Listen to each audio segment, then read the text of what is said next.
Hello and welcome back. Today I'm very excited to welcome back the lovely Inna Duckworth to the show. Inna is a brilliant fertility naturopath and educator, and today we're going to be focusing on the oral and nasal microbiomes, as these can also now be tested using our kits at ScreenMe. And so Inna's going to delve into a little bit more about the importance of these microbiomes and yeah, what these mean for our health and wellness. So yeah, firstly, welcome back, Inna. It's lovely to have you. Thank you very much for inviting me back on the podcast. And I'm really excited to talk more about what is possible, especially when in my field it's linked with fertility. Yeah, no, completely. I'm very happy to answer all the questions and build this conversation as it goes. Perfect. Thank you so much. And so maybe just jumping straight into it and starting with the nasal microbiome. For those who may not be aware of the nasal microbiome, what kind of role and functions does the nasal microbiome play in health and wellness in general? Yes, well, first of all, nasal microbiome is our most important natural barrier for health. Okay. So the key thing, it's a barrier, and it also helps us to modify immune system. And also, just like everything else, it's got a little bit of a competition where we want the good guys, not the bad guys. And yeah, that's probably the most important answer to this question.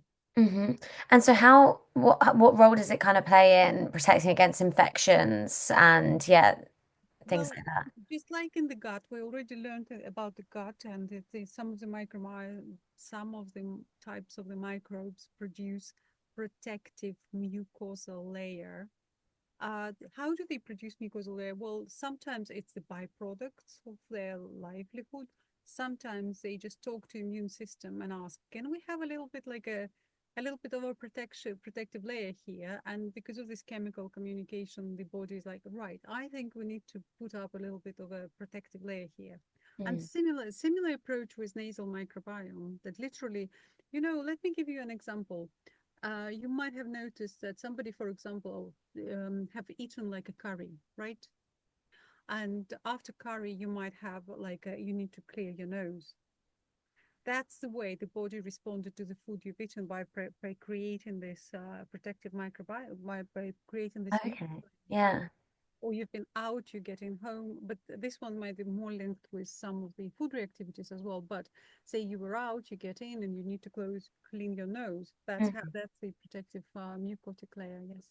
Oh, okay, so interesting. And so then when this is disrupted, are there any common disruptors? How does this kind of look like? How does this have an impact on health? How does this play out? The first thing first, probably the main reason for any disruption in nasal microbiome is immune system dysregulation. Now, the immune system dysregulation can go like largely two directions. I'm really oversimplifying, and if anyone is super microbiology expert and immune system expert, please feel free to comment on this podcast and say what you think and let people know a little bit more context. But I would like to keep it simple. So we've got basically two major reactions. Reaction number one is allergic reaction when somebody reacts to pollen, for example, or just like or cut grass or something like that. That's one type of reaction, allergic, which makes immune system a little bit hyper, i.e. activated. And the other type of reaction is the opposite, it's a hypo. It's like a chronic immune suppression. And what we know now that a lot of viruses or a lot of bacteria are immune suppressants, Mm. and unfortunately mold is an immune suppressant too. So in either scenarios, the good guys are swapped with bad guys because the immune system cannot cope.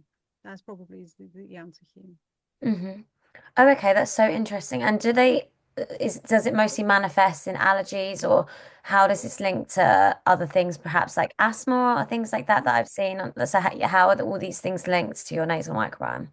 Yes. Well, the first root is definitely asthma, right? That's the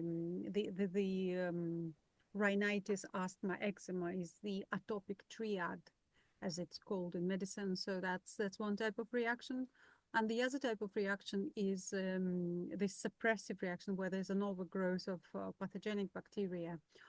For a person, for your average person, you will have like rhinitis, sinusitis, you'll either have blocked nose, constantly blocked nose, or you'll have constantly running nose. Hmm. And they will alternate based on, kind of different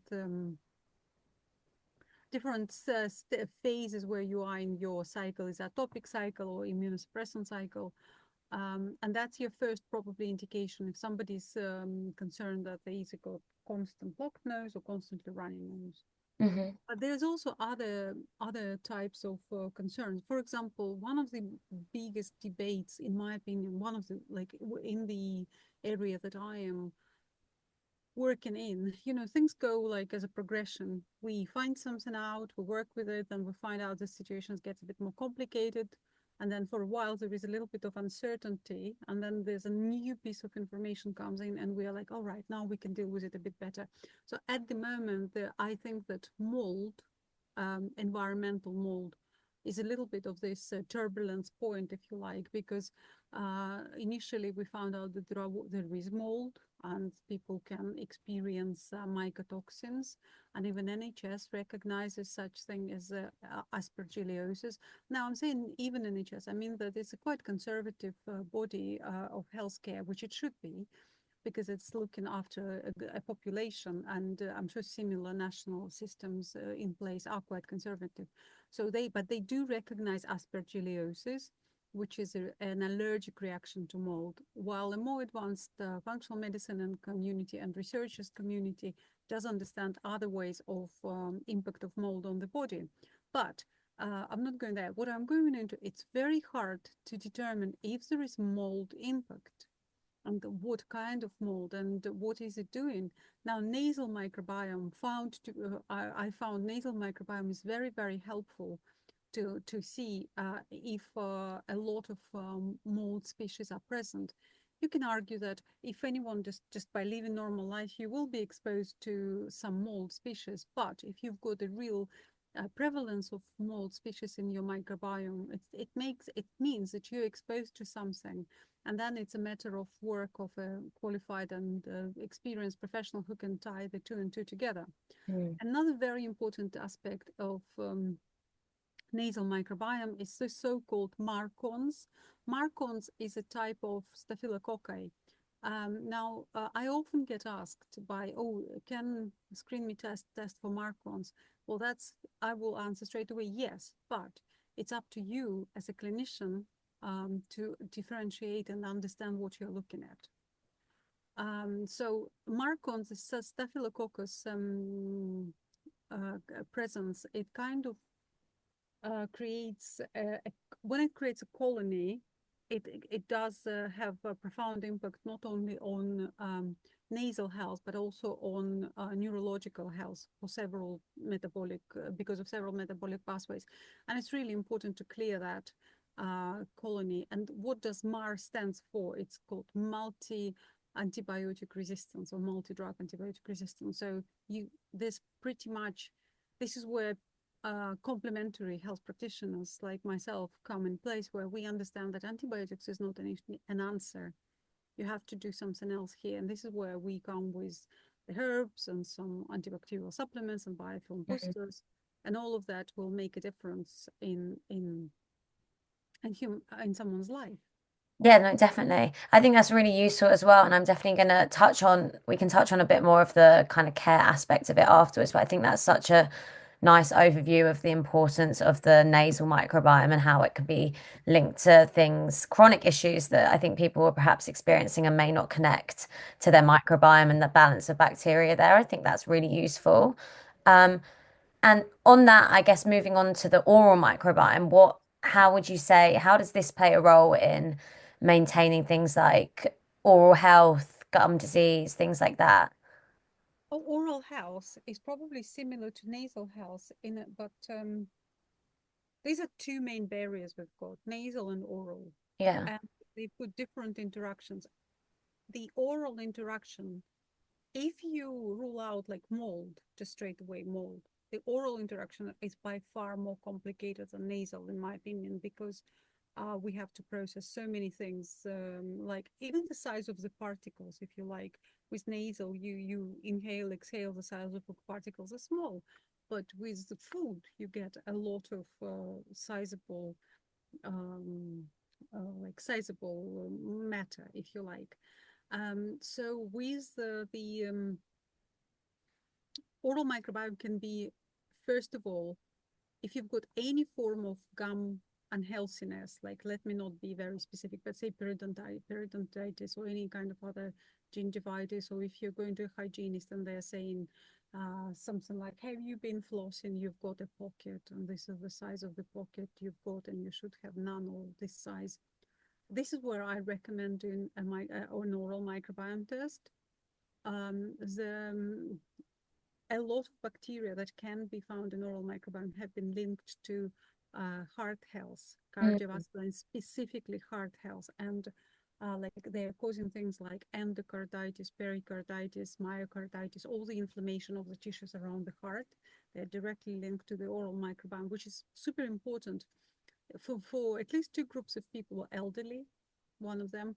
The other is sort of perimenopausal women. When we start losing estrogen, suddenly women find themselves in things like heart palpitations. Now, it's a very complex topic, medication, right professional on the case. But if you know that you don't have a very good oral health and you're experiencing heart palpitations in perimenopause, that's a time to check your oral microbiome to see if there's anything particular that needs to be addressed. Another very big area, which is placental health. One of my wonderful trainers, Lee Hechtman, she is specifically linking placental health with oral microbiome. And I've seen cases of late pregnancy loss, which is quite tragic. Any pregnancy loss is tragic, but late pregnancy is like when you are almost at the finishing line, and if they can be directly linked with oral microbiome. Of course, you need a professional on the case, also understandable. So don't self-diagnose. That's what I'm saying. But checking your oral microbiome as a part of your fertility preparation, especially if you have pregnancy loss, might be really important. Then yes, so in oral microbiome, you would also find like good bacteria and bad bacteria. That's all understandable. And it's just, again, it's a matter of the practitioner who works with you that they start understanding what's good, what's bad, what's different. Yeah, no, I think that's so interesting. And I think, yeah, there's increasingly more research, as you kind of mentioned, about how the oral microbiome is implicated in other things like fertility and cardiovascular health. I don't know is there much research or much information in how these are linked? Like what, like if in a really simplified terms, In a it's very hard to see the connection between how something in your oral space can be related to things like fertility and heart health. What are some of the reasons why that's the case? Just to, yeah, trying to explain it.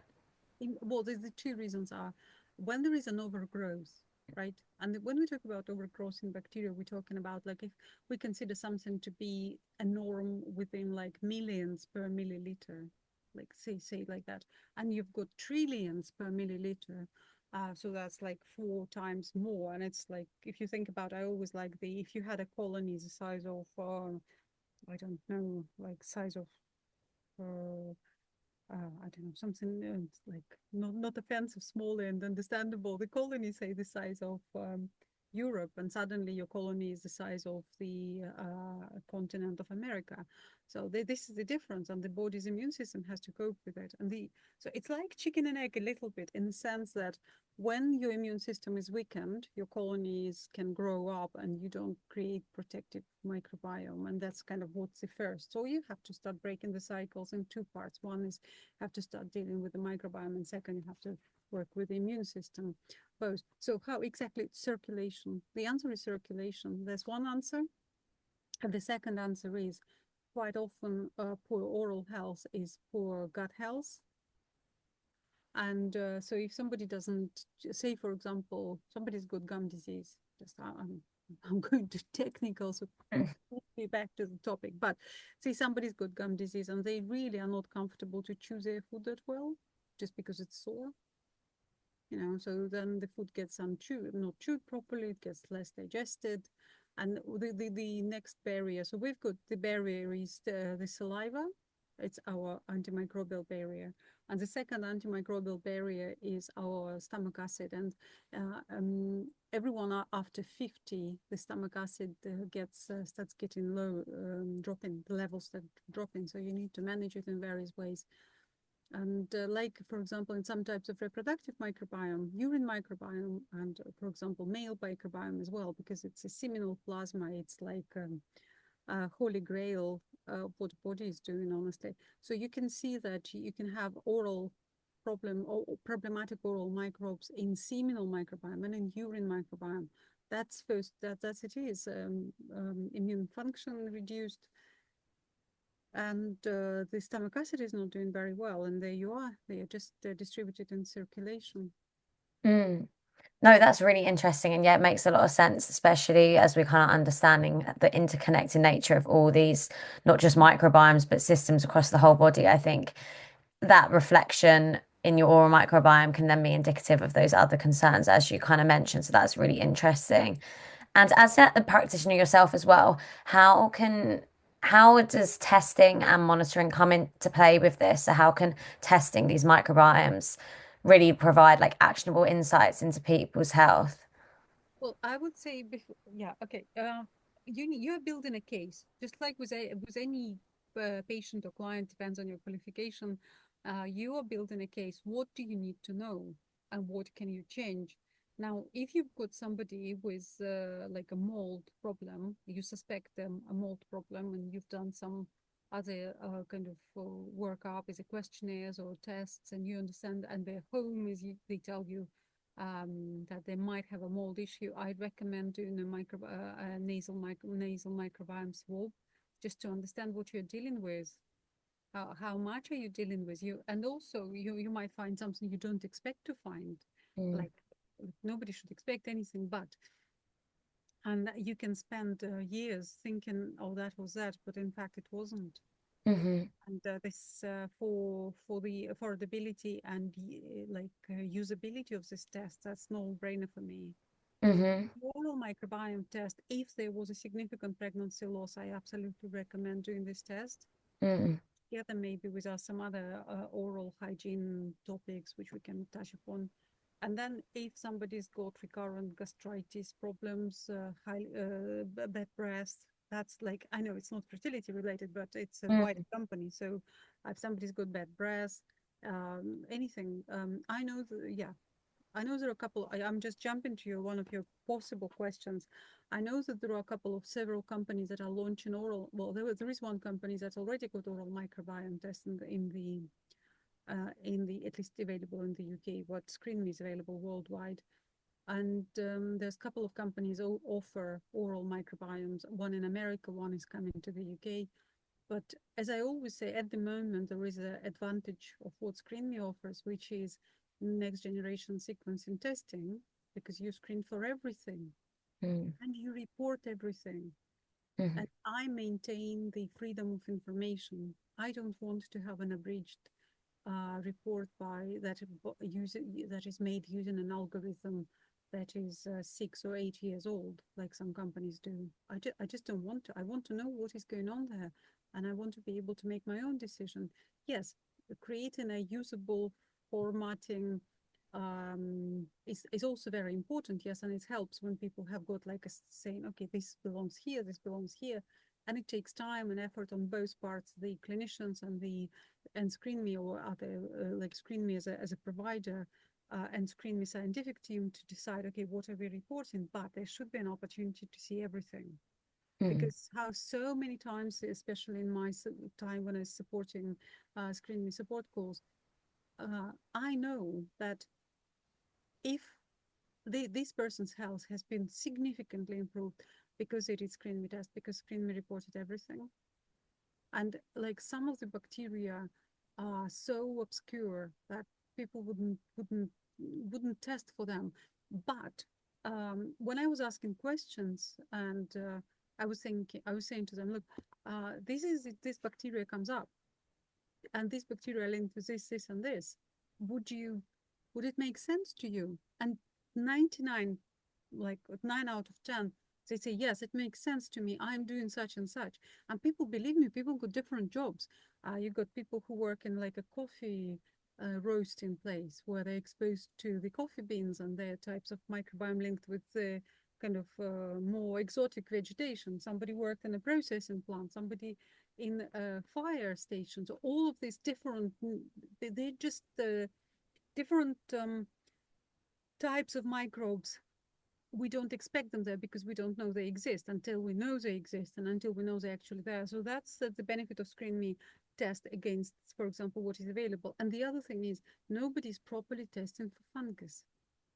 And because ScreenMe uses this technology, that's the component that's screening for fungus is a very advanced, at the moment, is 2025, a very advanced component for screening for fungus. That's the most accurate fungal representation in a small, relatively small bacterial load when you Mm. collect it. So these two things make ScreenMe tests really, really attractive.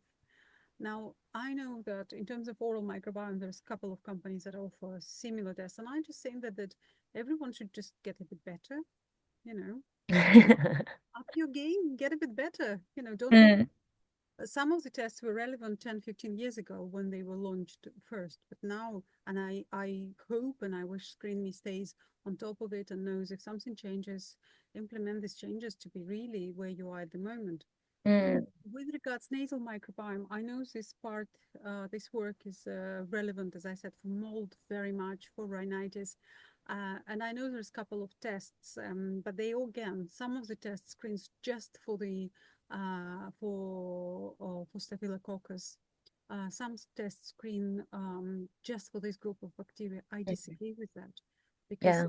you need to screen for everything at once and see how they interrelated, for example, and then you need to educate yourself a little bit. For example, some of the nasal bacteria. So that we know, everyone knows about bifidobacteria and lactobacteria for gut health and for female health particularly. But the same nasal microbiome has got its heroes that are good bacteria for nasal microbiome, oral microbiome. It's the same as lactin bifidobacteria, mainly good for oral microbiome. Mm. So this was my tangent about what were. No, I think that was really useful. I think even just to understand, especially like having that comprehensive list, especially as there's more research coming out about the prevalence and like the importance of different types of bacteria. As you mentioned, there's so many different types that I think it's impossible for them all to have been researched already. So I think that's also good to have as a database and kind of build on that. And then you can see, even be reflective and look back on tests and see what may be causing issues. But that's really important. And I also think you answered, at least in part, kind of my next question, which was how everyday activities or even just lifestyle, so things like diet, smoking, oral hygiene, how they affect these microbiomes and what people can do as kind of maybe like some top tips or something for trying to optimize these microbiomes. You see, the obvious. So let's separate the oral and the nasal for a moment. Hmm. Slightly different. With oral microbiome, I would recommend follow some biological dentist because I wouldn't ever suggest that I'm an expert in that. And I hope that some really like top biological dentists will pick up with ScreenMe and invite them to the podcasts like you did me. Mm. And because they've got their own ways of supporting microbiome and for example using special toothpaste, using oral probiotics, having regular checkups, getting rid of mercury based fillings. All of that is important. And by the way, mercury based fillings is for fertility. Just get rid, just before you even start, just get rid of them. So this would be the answer for oral microbiome: chewing your food, brushing your teeth, doing the flossing and all the other. But again, I am not a I would recommend really like there's a couple of really good resources in biological dentistry available. And so I would send you that way. In terms of nasal microbiome, you see there is a little bit of a difference here. Difference number one, mold.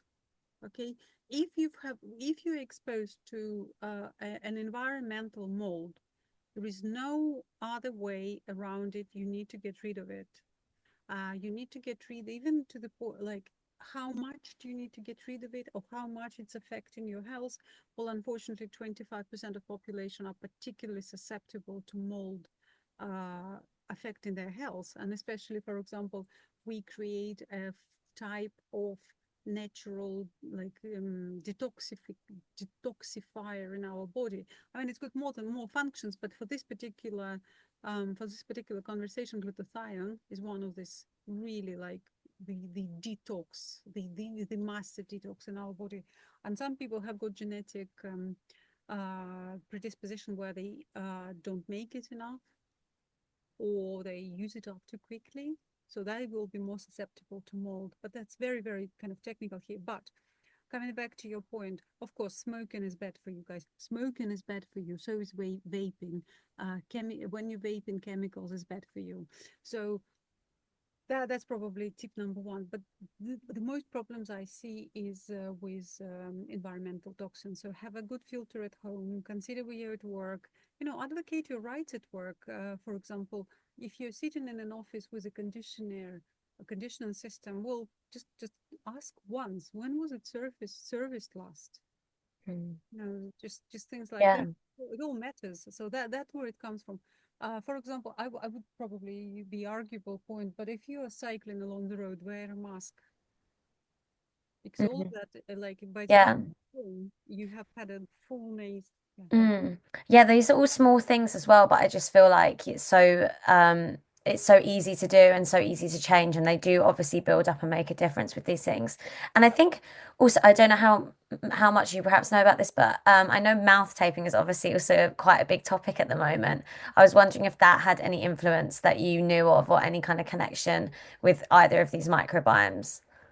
I think that I look, to be honest, it's totally out of my expertise, but I would say that to be able to mouse tape successfully, you have to have the nasal cavity breathing well. Hmm. If your nose is not breathing well, you'll feel you'll feel pretty uncomfortable. So addressing your microbiome would be an important factor. But when we were talking about both microbiomes, actually, I haven't mentioned sleep apnea. That can be massively affected by presence of, if you can't breathe through your mouth normally, Mm-hmm. because of you've got all the sinusitis and rhinitis and all that, that will be impacting the amount of oxygen your brain gets and all of that. And that's important. Like with mouse taping, I really don't know. I know that it's a big discussions. We don't know in terms of microbiome. It will take time for anyone to test. So if you think about how would you test for that, well, you'll have two groups, one control, one isn't. They'll have to both have had their microbiome tested in upfront. Then the mouse taping group would need to. So it's quite complicated, but you wouldn't be able to do it if you can breathe through your nose Hmm. comfortably. Okay, great. And then I think also, what would you say would be the impact of things like antibiotics or antiseptic products on these microbiomes? Just because I know they're obviously used quite a lot with regards to oral hygiene or nasal hygiene, I think. Yeah. Well, so first of all, in terms of, let's again split a little bit for the sake of sort of the explanation. Marcons are antibiotic resistant. So um, with the clues in the name, antibiotic resistant. So I would say that people need to leave antibiotics to when the other things are like not working, or work with antibiotics like I do. I work alongside if the person is prescribed antibiotics, and I always refer to double check, because it's not my call to decide whether they need antibiotics or not, but Mm. it's my call to support them when they are on antibiotics and around that. So for me, if you so antibiotics have definitely got like a bad influence, but you need to have antibiotics, make the most of them, take biofilm breakers, take immune supporting supplements while you're on antibiotics. Yes, you need a prescribing like a qualified practitioner to work around what you can take, when you can take it. But that will be make the most of this antibiotics use that you've had. Mm. That's for nasal microbiome. Oral microbiome, like for nasal microbiome, the other thing would be the anti sort of decongestant.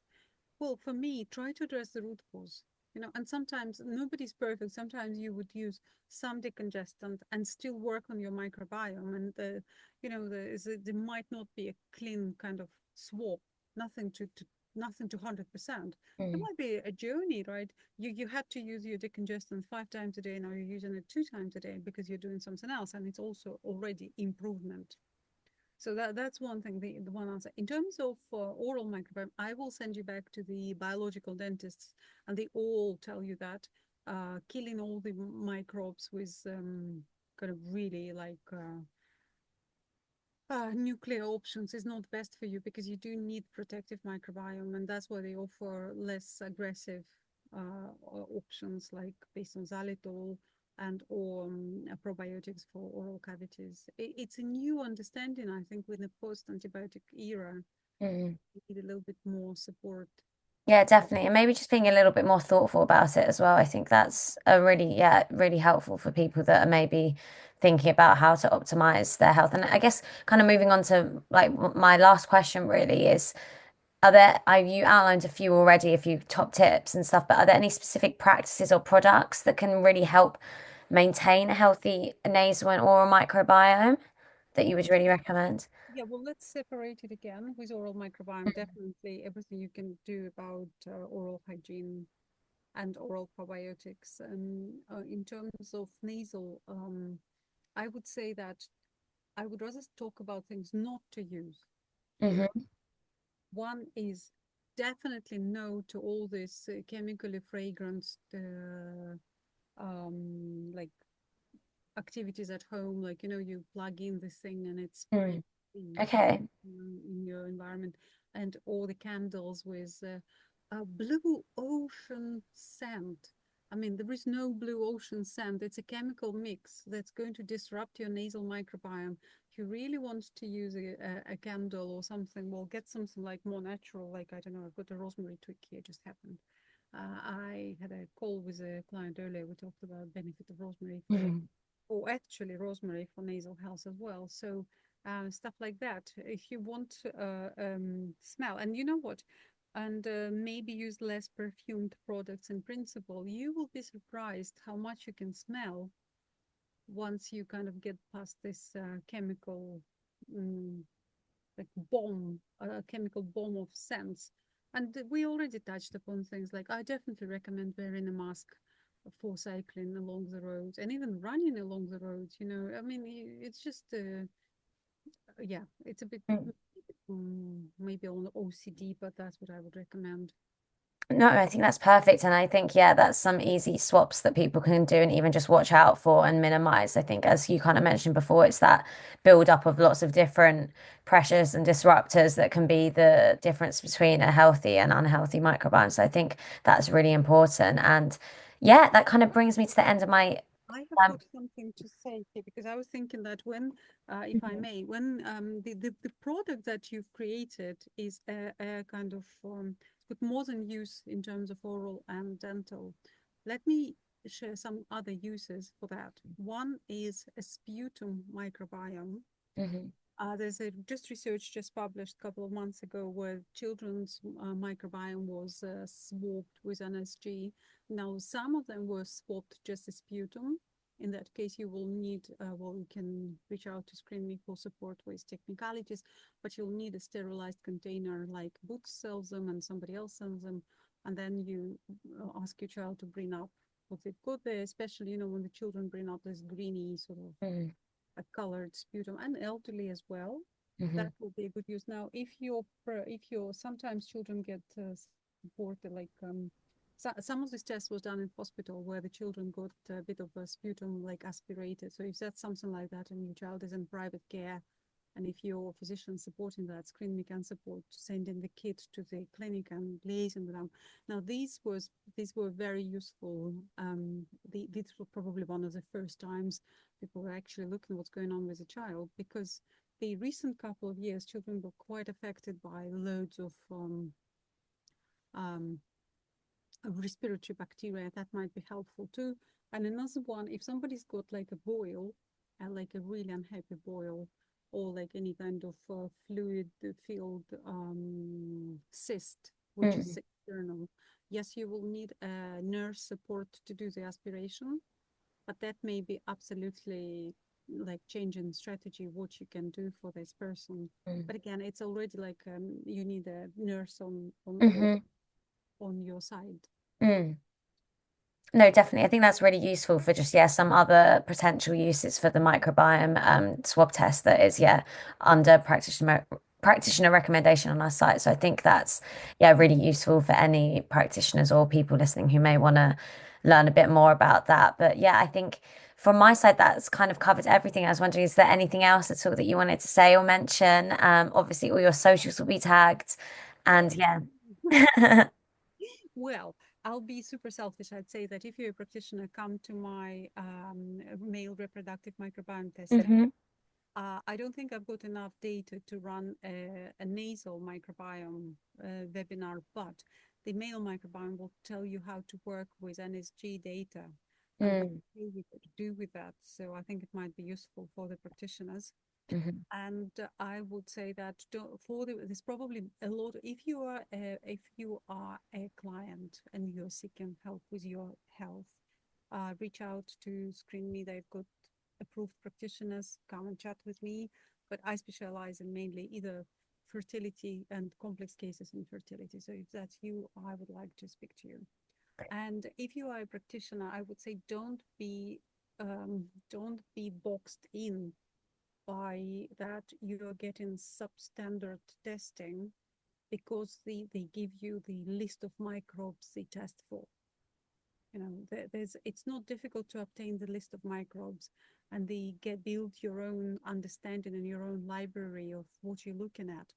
But being open to actually what is there will enhance your practice so much, and you will be able to provide the answers to your patients and clients, right? Rather than getting this, oh, nothing found. I mean, if your test result came back nothing found, it means it was a rubbish test, because always, pardon my French, because there's always something to be found. You Mm. need to understand what you're looking at and how to deal with that. That's probably all I have got to say as well.